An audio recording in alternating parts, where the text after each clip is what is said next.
জুলাই সনদের কোনো বৈধতা থাকবে কি না। ভাইরা আমার, এখানে প্রতারণার ভাব। জুলাই সনদ থাকা না থাকার উপরে গণভোটের ভোট বাতিল হওয়া না হওয়া নির্ভর করে না। জুলাই সনদ নিজেই স্বতন্ত্র, স্বকীয় এবং কার্যকরী। জুলাই সনদ কার্যকর করতে পারবে এই পার্লামেন্ট।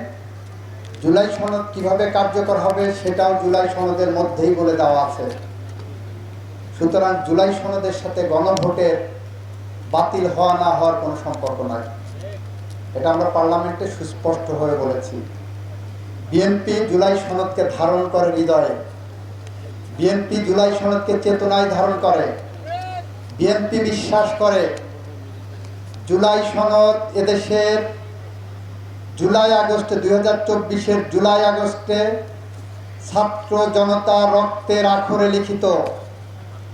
বিএনপি বিশ্বাস করে জুলাই সনদ এদেশের আপামর জনসাধারণের মুক্তির একটি সনদ। বিএনপি বিশ্বাস করে জুলাই সনদ বিএনপি বাস্তবায়ন করতে অঙ্গীকারবদ্ধ। আর এই জুলাই সনদই বলছে আমাকে বাস্তবায়ন করো সংবিধান সংশোধনের মধ্য দিয়ে। এটা জুলাই সনদে সুস্পষ্টভাবে লিখিত আছে যে সংবিধান সংশোধনের মধ্য দিয়ে জুলাই সনদ বাস্তবায়িত হবে।